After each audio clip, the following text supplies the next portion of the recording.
교회력에 따른 PPT 매일 말씀 묵상 2021년 2월 18일 목요일입니다. 오늘의 말씀은 다니엘 9장 1에서 14절, 요한일서 1장 3에서 10절입니다. 오늘의 말씀 중에서 첫 번째 본문 다니엘 9장입니다.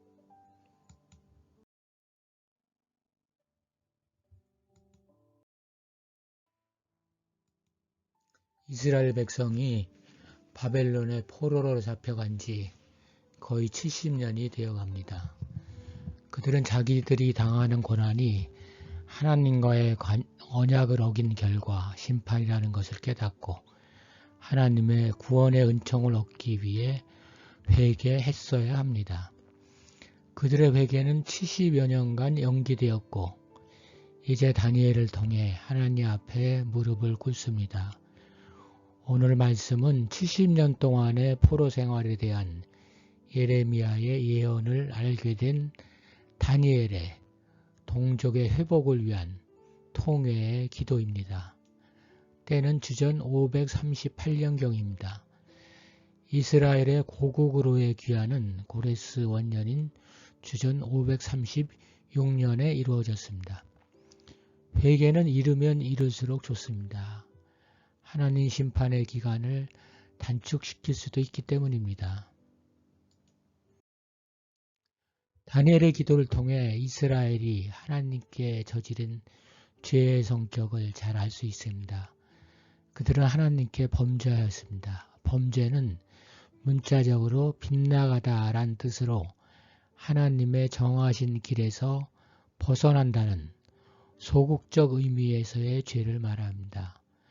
패역은 하나님을 거스르는 완악한 심성으로서의 내적 의미의 죄를 뜻합니다. 행악은 잘못 행하다란 뜻으로 실제적 행위로서 하나님을 거스르는 외적 의미의 죄입니다. 반역은 직접적으로 하나님을 대적하며 회방하는 적극적 죄를 가리킵니다. 범죄에도 수준이 있으며 이 같은 범죄에 대한 점층적 묘사는 이스라엘이 저지른 죄가 단순하지 않음을 보여줍니다.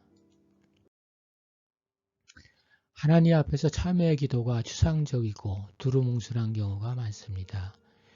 회개의 기도는 구체적이고 명확해야 합니다. 이 모든 죄는 결국 주의 법도와 규례, 즉 하나님의 계명을 떠났다는 것으로 정리됩니다. 하나님의 계명은 늘 우리 곁에 있으나 우리는 늘 그 계명을 떠납니다. 계명과 더불어 지내는 일은 힘듭니다.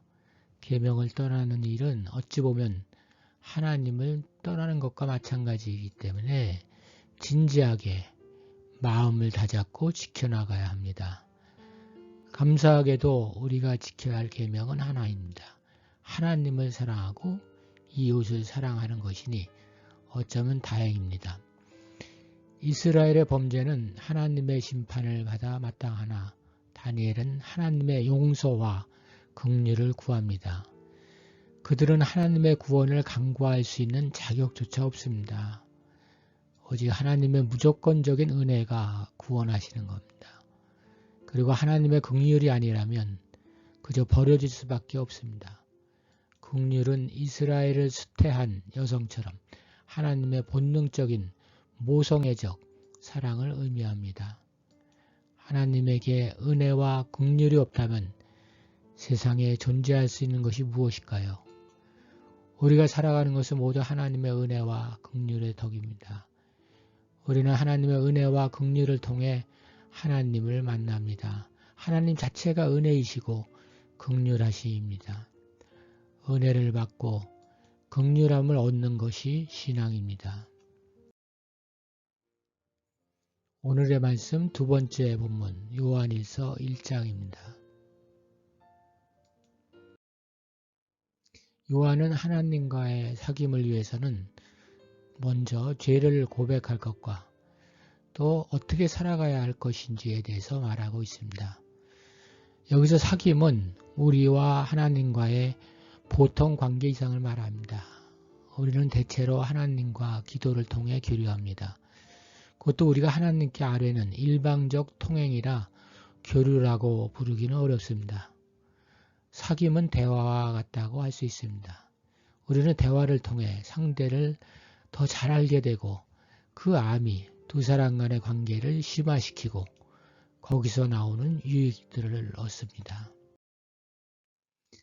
하나님과의 사귐은 처음부터 주어진 것이 아니라 예수의 보혈의 공로로 주어진 선물입니다.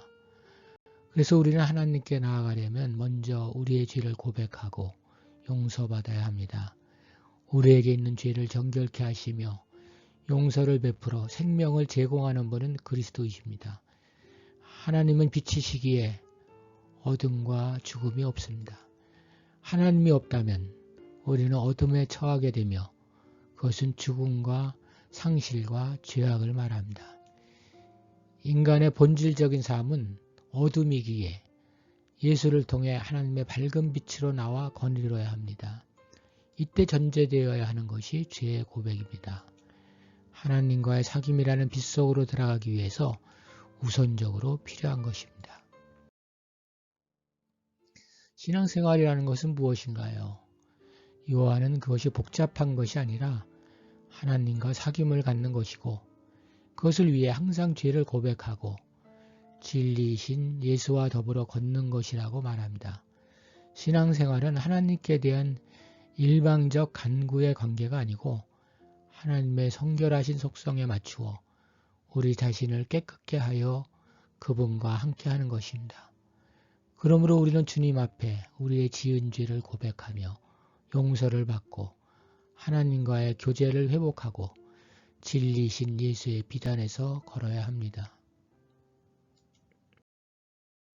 기도하겠습니다. 자신의 죄를 회개합시다.